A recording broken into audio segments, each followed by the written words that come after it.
What it is, what it do, and how the hell are all of you? Yours truly, Petra. Fuck back with another mother level. The last one, man, I was only like 3 minutes long. I had to change headphones and shit because they was gonna die, and then it just cut the episode off. So we finna just pick up where we was. We was talking about A-Cal and Alexander King, but we was moving on from that.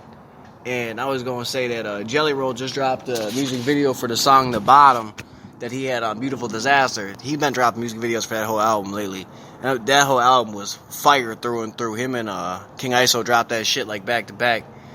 ISO's was World War Me, and Beautiful Disaster was just banging, man. So definitely say check out the music video of "The Bottom" by Jelly Roll and shit. If you ain't checked out Beautiful Disaster yet, stop sleeping. Man, it's crazy. And then I wanted to say, like, Chris Webby dropped a song called Tropicana. Definitely some Chris Webby shit. I love Chris Webby, man. His music, I wasn't always the biggest fan, but he's definitely been growing on me as of late. Definitely, I'm not a fan of every one of his songs, because, I mean, I think it's hard for me to be a fan of just every rapper song, but he got some bangers for sure that I play on a daily, like Story of My Life, his Quarantine song, Best in the Burbs, a couple others. Those are just a few. And then Mesus. I know I shouted out the song last time, but you gotta check out Get Out, and then you gotta check out The White Sin, man. Both those songs just slapping. Free Pression. Mesus is a beast, man. Definitely underrated artist, I believe. 110% underrated, man. He got bars for days, metaphors, punchlines. The beats are banging. It's all dope. Check his ass out for real.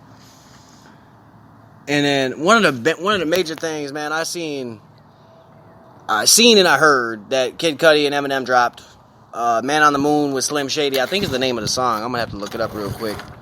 I have it written down. Was I growing in high school? Kid Cudi was the shit, hands down. Everybody loved Kid Cudi. Day and night, man. If you was a stoner, that was the jam. I don't give a fuck, man. It was the jam.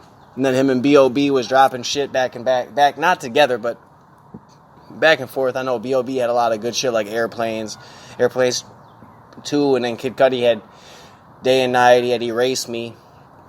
Just a couple songs I'm talking about that you all might bang, especially some older tracks, right? The Moon Man and Slim Shady. Now, Cudi, the beat was dope. The beat was, I will say, it was dope. Cudi's verse was dope as shit. Definitely a Cudi verse, you know. Like I said, I'm not a major fan of every rapper song, no matter what song it is, and that includes Eminem. And the song does bang. I guess if you like the song, it's not my favorite song. It's not going to go into rotation for me. And one of the bigger reasons that I have an issue with it is because here we go again with Eminem taking pop shots in political lanes. Like, it's not like Kid Cudi was. Why you got to do that shit, man? Just trying to stay relevant, trying to fan the flames of what? That's how I look at it, man. I said the same thing when he brought up the Las Vegas shooting and all that stuff. Here he's talking about masks. And just pretty much when any rapper steps in the political zone, it does catch my eye, because I do politics. All day, every day, you know. And his verse was he spit fast, he sounded just like Eminem, normal Eminem. He took pop shots at people that don't wear masks, saying, "I'm touching the basket you use, shopping now. I'm touching the basket you use, shopping. Now I'm in a casket from you coughing." And I don't know, man. I don't really. And then they called those half-wits in office. Called the people in office half-wits. You know, it is just definitely not my favorite verse, you know, but just definitely not my thing. Like, he brought up being broke and shit, and then he spoke on him not using drugs and basically said that, but that's Lil Wayne. And then again, brought up M. And then it's not really my thing.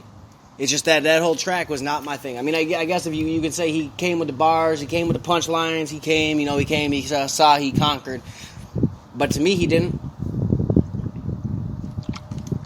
And I know a lot of people that would say the same shit. Everybody thinks, oh, you gotta love Eminem because ever says he's the god of rap, this he ain't. No, not my opinion. He's not. That's just my opinion, and I wanted to say something about that particular song because it wasn't my jam, so I don't feel bad about that shit. I just don't.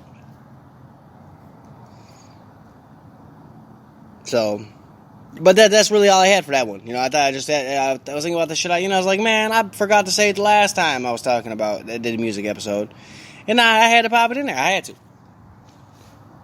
Well, I mean, what do y'all think when rappers take pop shots at the political side of things? Are you cool with that? Do you not like it? I mean, what do y'all think about it? I know some people don't mind. Some people just want music to stay music. This, that, the other. What do y'all think is my question? Because y'all know what I think. And I'm going to keep it a buck. Just not my shit. Not my song. Not my jam. It ain't going to go on rotation for me at all. Tropicana by Webby will, though. Get Out by Mesus will. The Bottom by Jelly Roll will. I'm just saying that shit, you know what I'm saying? You got a lot of underground. You can still got Blaize out here dropping music. You got Plague waiting to do music with ISO and Ritz. You got Playboy the Beast filling out a hella motherfucking verses and hooks and choruses and all kinds of shit. Ztarve just left Murder Music for his own reasonings. Ztarve is definitely his own beast. He can definitely carry his own weight. He's got a hell of a fucking catalog of music. So wherever Ztarve goes, props to him. Underground just gonna stay thriving, I think. That's what I personally think. Facts. And on that note, you all know what it is. It's Petrov, baby.